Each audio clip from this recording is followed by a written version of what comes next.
The rain was pouring heavily on that grey afternoon, the constant sound of raindrops echoing through the empty streets of downtown. Edward Richards pressed the button to close his umbrella and sighed as he looked at the main entrance of his company, a classic facade building he had built decades ago with the sweat of his labour. It was there, in the heart of that business, that he felt the only connection that still mattered in his lonely life. After his wife, Teresa, passed away 5 years ago, work became more than just a routine, it became a refuge. As he prepared to get into his car, something caught his attention. Under the awning across the street, a woman and a small boy were trying to shield themselves from the rain. Edward hesitated for a moment, but, unable to ignore the scene, decided to cross over. The woman held a tattered blanket around the boy's shoulders, trying to keep him warm. She was soaked, but her eyes had a determined gleam, even as her lips trembled from the cold. Edward approached slowly, watching the boy as he drew imaginary circles in a puddle with the tip of an old sneaker. He seemed oblivious to the discomfort, as if he had learned to find joy in small moments despite the circumstances.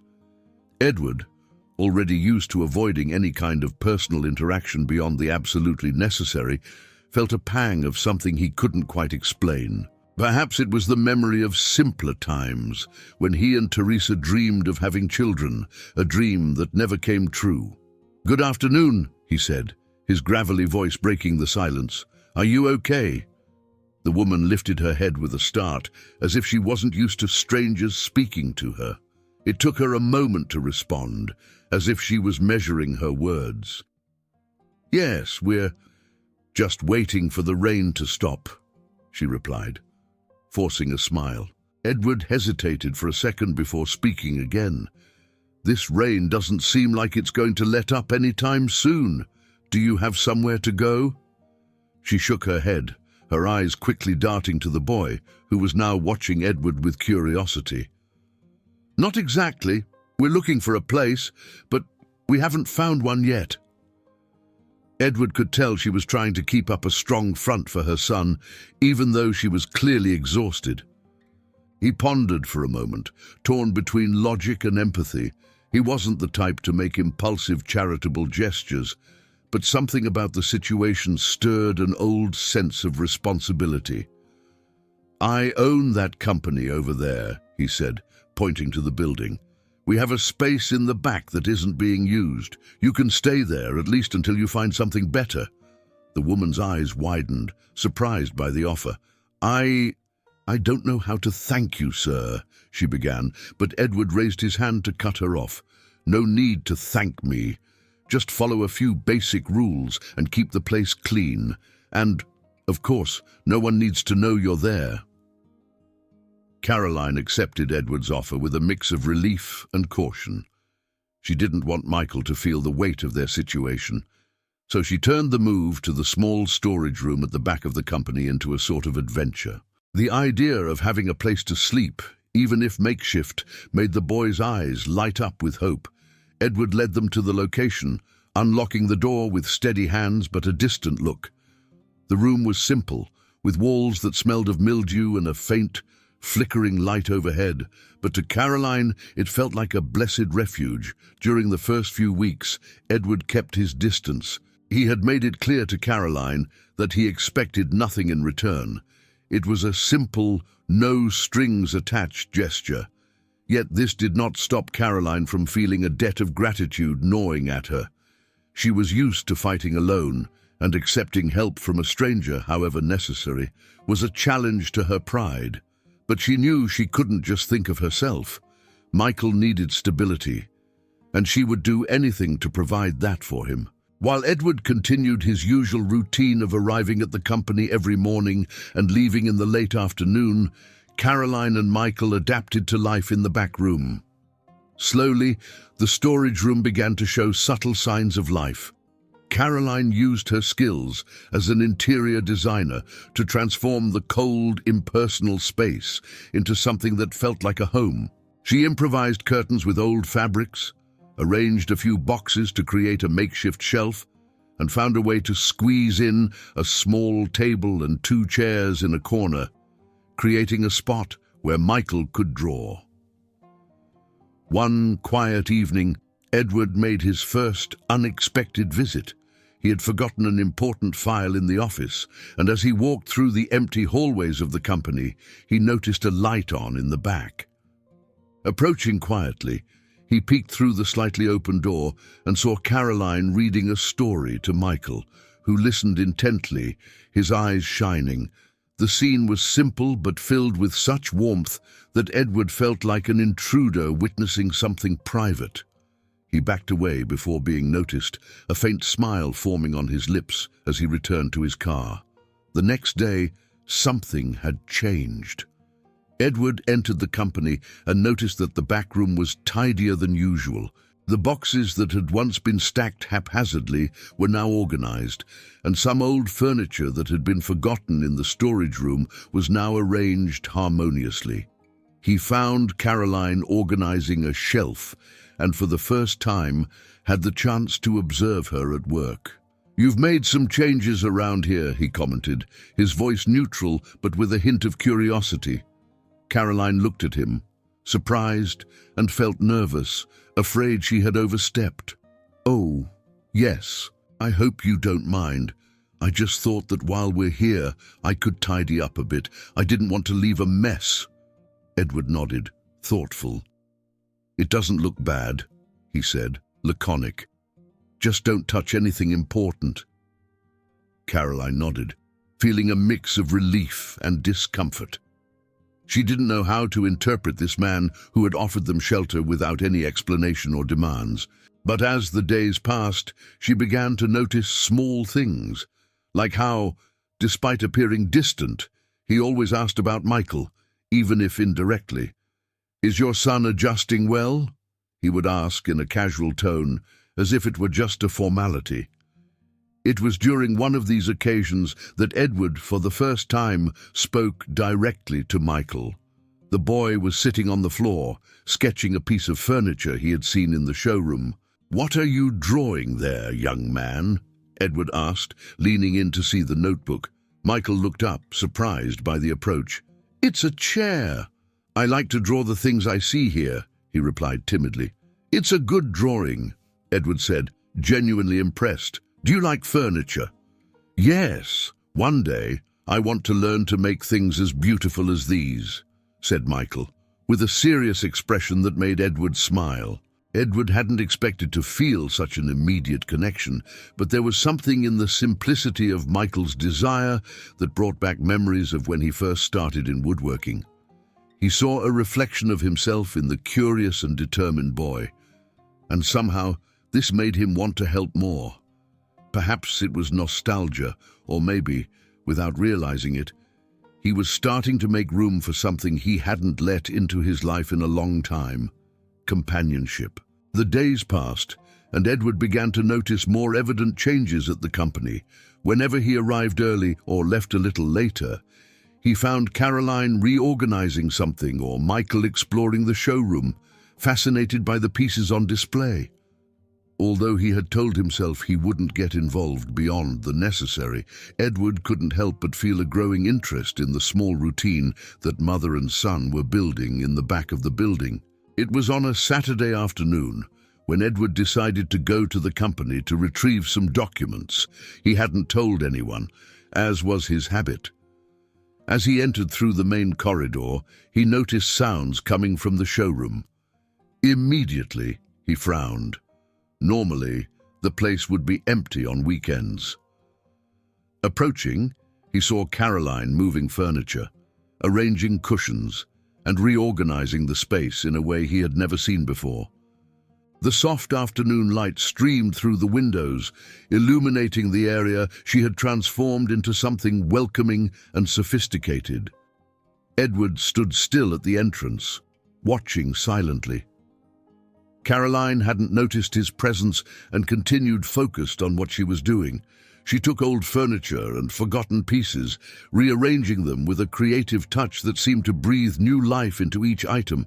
Edward couldn't deny that the showroom had never looked so inviting, so full of personality.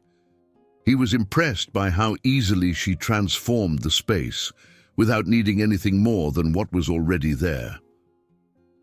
Caroline finally noticed Edward standing at the entrance and was startled.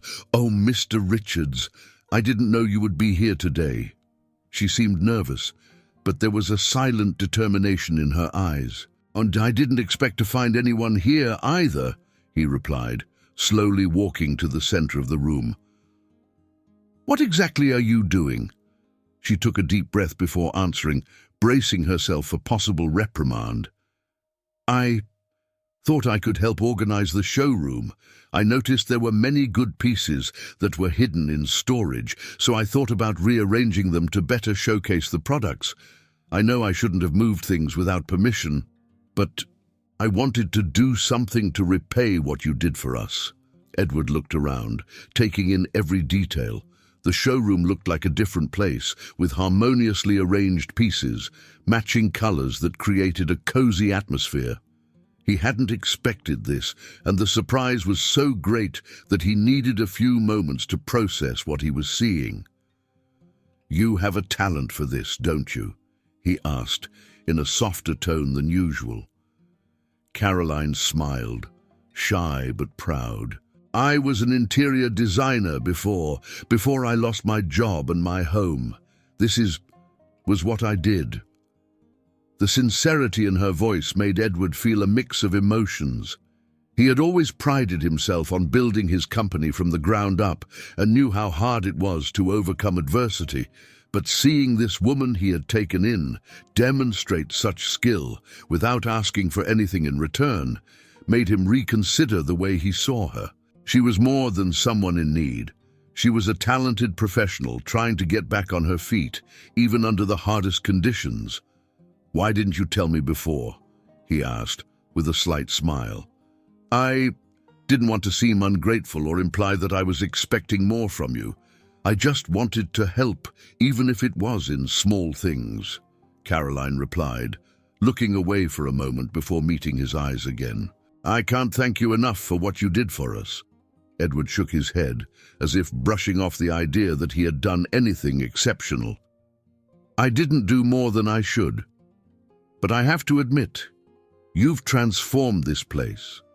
I've never seen the showroom so well arranged." He paused for a moment, as if considering his next words. "What would you think about continuing to do this, officially?" Caroline blinked, confused. "What do you mean?" "My company has been going through some changes, and to be honest, I feel like it needs a fresh touch. I want you to help redecorate not just the showroom, but other spaces as well. Bring your vision, your experience. Of course, it would be a paid job," he said, gauging her reaction. Caroline was speechless for a moment. It wasn't just a job offer, it was an opportunity to start over, to rebuild her life. But at the same time, she felt hesitant.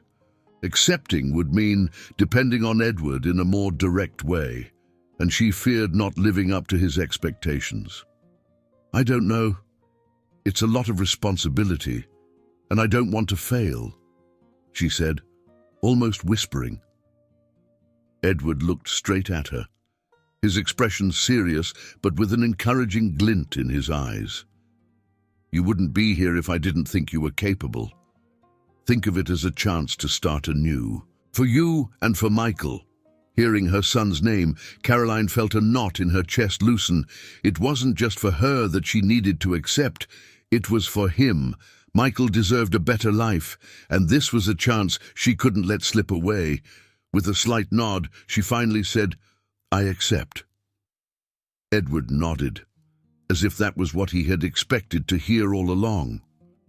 "Then it's a deal. We'll start on Monday and we'll see where this takes us." Caroline smiled, feeling a wave of hope wash over her heart. For the first time in a long time, it seemed like things were starting to change for the better. On Monday morning, Caroline arrived at the company before Edward, feeling a mix of anxiety and excitement. She wore a simple but neat and well-kept outfit, trying her best to present a professional image despite her circumstances. Michael accompanied her with his sketchbook and colored pencils. The boy seemed as excited as she was, as if he sensed something important was about to happen. Edward arrived shortly after and was greeted by Caroline and Michael. He acknowledged them with a nod, maintaining his reserved demeanor, but Caroline noticed a friendly glint in his eyes. "Ready to get started?" he asked, leading them to the showroom. Caroline nodded, trying to contain her nerves. Edward took her on a brief walk around the space, pointing out specific areas that, according to him, needed attention. It was clear that the company, though still impressive, had a certain nostalgic air, a reflection of Edward's traditional and conservative personality. "I want something that connects the tradition we've built with a more contemporary touch," he explained. "Something that makes our furniture look as elegant as it always has, but also makes it appealing to new generations." Caroline listened carefully, absorbing every word. "I understand. I believe we can emphasize comfort and functionality without losing the elegance the brand represents." She gestured as she spoke, as if she could already visualize the final result. "I'll need time to reorganize and maybe tweak a few details. But I promise it will be something you and the customers will love." Edward just nodded, satisfied with the confidence Caroline was showing. "Take all the time you need," he said. "Just remember, I'm counting on you for this." Thus began Caroline's new routine at the company. She dedicated herself wholeheartedly, diving headfirst into the project of renewing the showroom. She started by reviewing the inventory, looking for furniture that could be repurposed and modernized. Each day, the showroom gained new details, like a well-placed armchair near a window to highlight its texture, or an old table that Caroline refurbished to look like part of a contemporary line. The combination of old and new pieces created a cozy and sophisticated environment, just as Edward had envisioned. At the same time, Michael's presence also began to be felt. While his mother worked, he explored the corners of the company, watching with curiosity how the furniture was made. Edward found him one day standing in the production area, his eyes focused as the woodworkers worked. "What are you doing here, young man?" Edward asked, feigning a sternness he couldn't maintain. Michael looked at him, smiling. "I just wanted to see how they make things. It's really cool." Edward couldn't help but smile. He remembered when he was young and spent hours watching his own workers, trying to learn everything he could about furniture making. "Do you want to learn?" he asked. Suddenly, Michael's eyes lit up. "Can I really?" "Of course you can.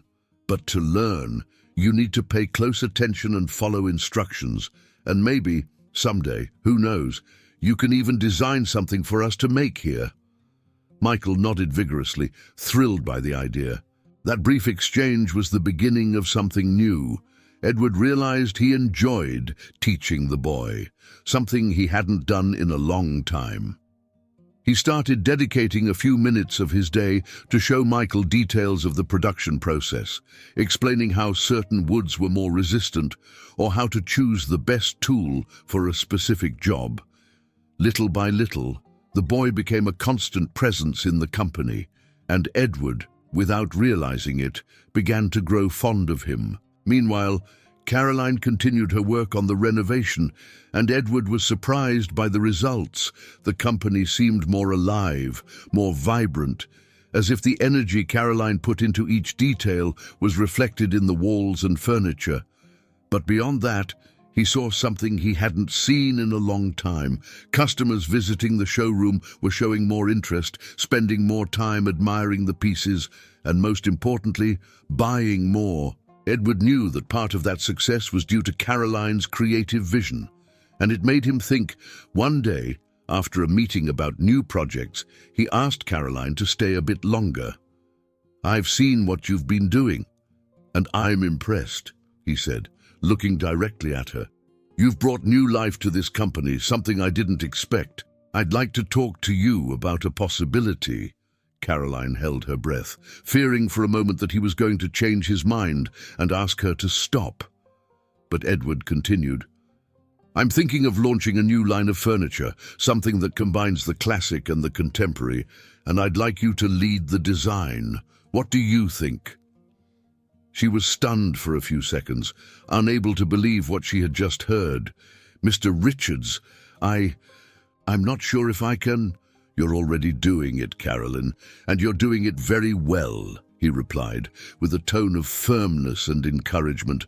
I know it's a big responsibility, but I believe in your talent.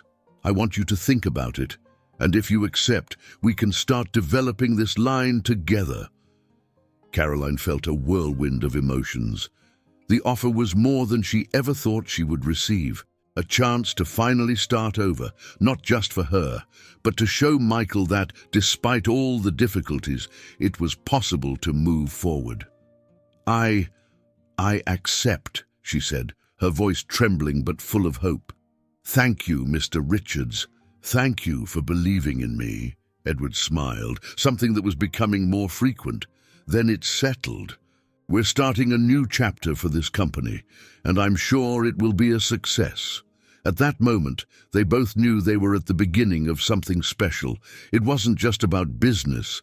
It was about finding a purpose, a new hope, and maybe a new kind of family forming in the most unexpected place. The news that Caroline would be leading the design of a new furniture line quickly spread throughout the company. Many employees were surprised, as they didn't know much about her, and some were unaware that she and Michael were living in the back of the building. But Edward had confidence in his decision, and that was enough for everyone to move forward. However, this new dynamic didn't sit well with everyone, especially with one person in particular, Mark, Edward's nephew, who had been managing the company for some time. Mark had always believed he would inherit his uncle's position and had taken the leadership for granted. Seeing Edward place a newcomer, a stranger, in a prominent role made him feel threatened. He couldn't understand why Edward was putting so much trust in a woman who had appeared out of nowhere. We can't just let anyone make important decisions here, he remarked to Edward one morning, trying to hide his displeasure behind a facade of professional concern. Edward, however, was not easily swayed. He looked at his nephew with a firm and determined gaze. Caroline has a talent we need, Mark. The company has stagnated in recent years, and we need a new vision to grow. She's capable of giving us that. Mark didn't want to push further at that moment, but inside he was determined not to let things stay as they were. In the following days, he began to watch Caroline more closely, trying to find some flaw, something he could use against her. He observed how she worked, how she interacted with other employees, and especially how Edward seemed increasingly satisfied with the progress she was making, and this only fueled his resentment. Meanwhile, Caroline focused on her work. The idea of leading such an important project was intimidating, but she threw herself into it, creating new designs and exploring ways to integrate modern elements with classic pieces. For her, it was more than just a job. It was a chance to show she could start over. She spent nights working on sketches and prototypes, sometimes even after Edward had already left. Michael also got excited, always curious about what his mother was drawing. He wanted to learn everything, absorbing every detail, as if he wanted to follow in her footsteps. One day, Michael was sketching a piece inspired by one of the company's old chairs when Edward walked by. "That's a good design," he commented, kneeling to get a better look. "You've got a knack for this, you know." Michael beamed with pride. "One day I'm going to make beautiful furniture like these, maybe even better," he said, with an innocent and genuine confidence. Edward laughed, but there was sincerity in his laughter. "I don't doubt that, young man. Who knows, one day you might design a piece for our new line." Michael was delighted by the idea, and it brought Edward a joy he hadn't felt in a long time. Spending time with Michael and Caroline was awakening in him a sense of family he had forgotten. He began to spend more time with the two, always finding an excuse to see how Michael was taking an interest in the furniture or to discuss Caroline's design ideas. Little by little, his once solitary life seemed less empty, and he felt more motivated to go to the company every day. Not just to handle business, but to see the progress of this new chapter he was helping to build. But challenges weren't long in coming. Mark, determined to regain the control he thought he was losing, began pressuring Edward, suggesting changes in plans, questioning Caroline's decisions, and trying to put obstacles in her way. "We need to be cautious with this new line," he said one day during a meeting. "We can't take risks with someone who doesn't fully understand the company." Edward knew exactly what Mark was insinuating, but he remained firm. "I trust Caroline's ability, and so far, the results show she's on the right track. We're going ahead with the project." Edward's determination silenced the criticisms for a while, but he couldn't avoid practical problems, logistics issues. The need to adjust certain designs and the pressure of deadlines began to weigh on Caroline. On some nights, she felt exhausted, afraid she wouldn't be able to meet expectations.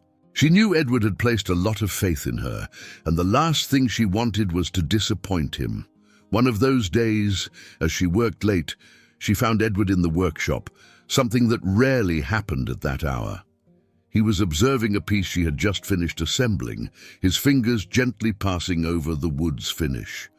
"It's beautiful," he said, without turning to face her. "You have a talent I haven't seen around here in a long time." Caroline approached, hesitant. "Thank you, Mr. Richards, but I feel like maybe I'm not doing enough. There's still so much to adjust, and I don't know if—" "You're doing an excellent job," he interrupted, turning to look at her. "And don't let anyone make you think otherwise. I know it's not easy, but everything that's worth it is like that.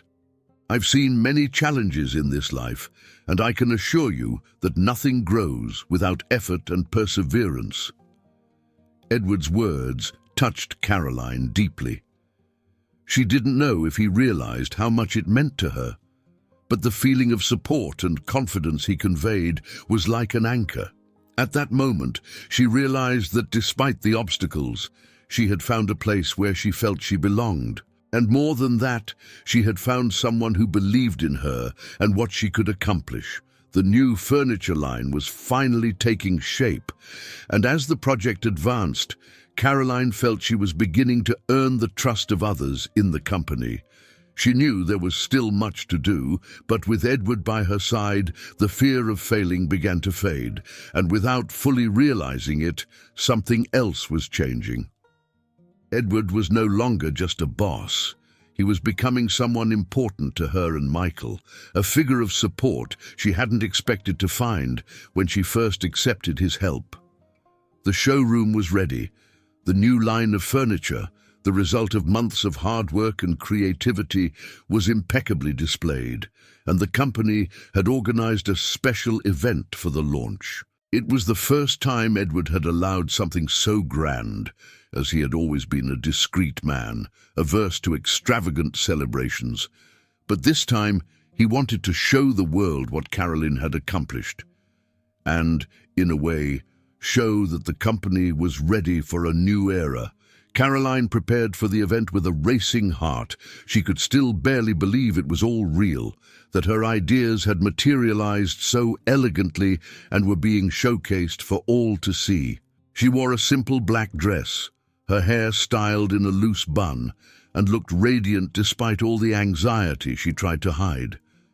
Michael, by her side, was equally excited, though he had been given strict orders to behave like a gentleman throughout the evening. Edward had been present since early on, overseeing the final details, and he couldn't help but notice how Caroline seemed to fit perfectly into that environment, as if she had always belonged there. He felt a pride he hadn't experienced in years, a feeling that transcended business success.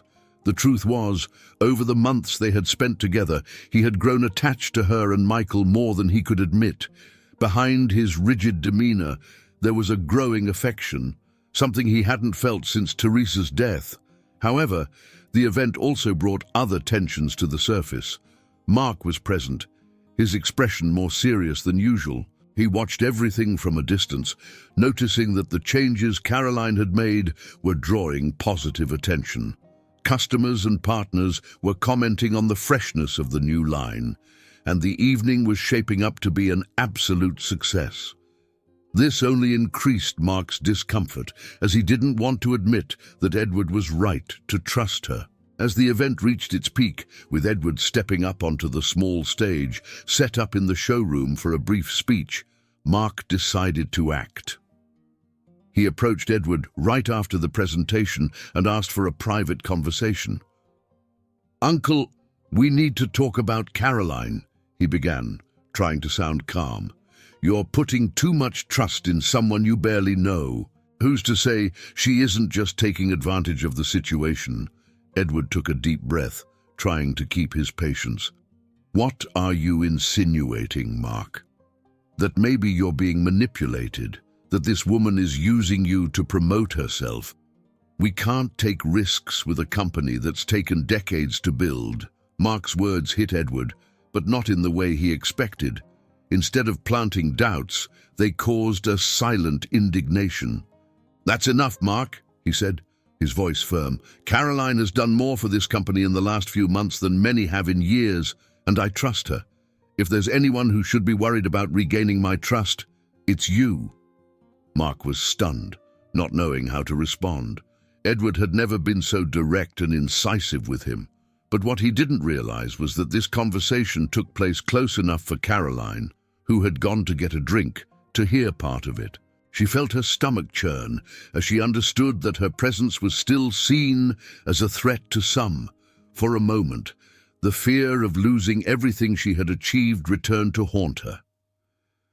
After the conversation ended, Edward found Caroline in a corner of the showroom with a concerned expression he immediately recognized. He approached her and, without preamble, asked, "Is everything okay?" Caroline hesitated before responding. "I heard what Mark said, and maybe he's right. Maybe I really shouldn't be here."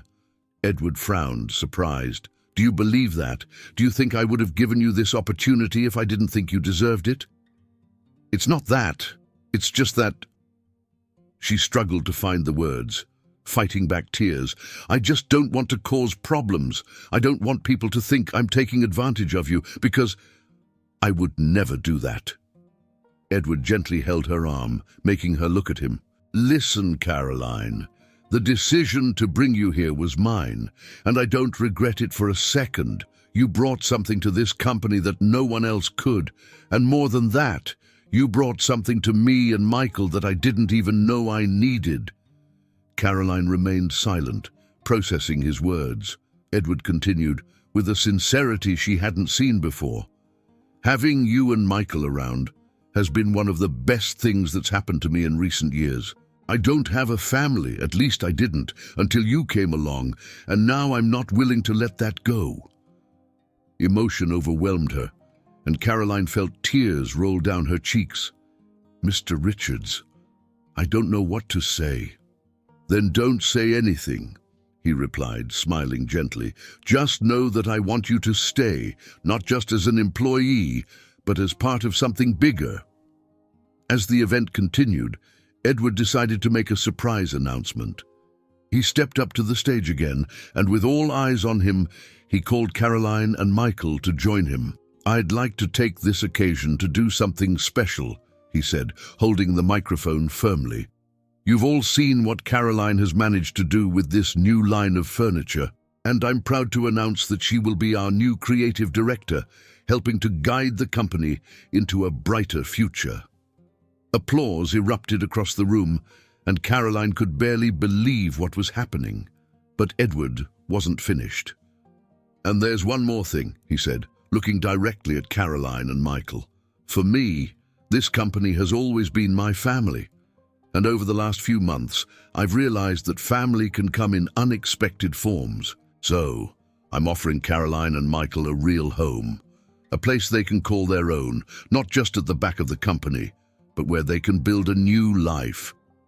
Emotion filled the room. Caroline hugged Edward, still in shock and deeply moved by his generosity. Michael, not fully understanding the magnitude of the moment, ran to hug them both, laughing happily. And so, amid applause and smiles, a new family was formed. In the days that followed, Caroline moved into a small house Edward had arranged, and she and Michael began building a new life. Mark, finally understanding the value of what had been created, backed down on his criticisms and accepted that the company was transforming for the better. And Edward, as he looked at everything that had changed, felt a warmth in his chest he hadn't felt in years. He had found a new reason to move forward, a new hope, and perhaps the feeling that it's never too late to build a family. If you enjoyed this story, consider subscribing to our channel and supporting us through the thanks button. Until next time.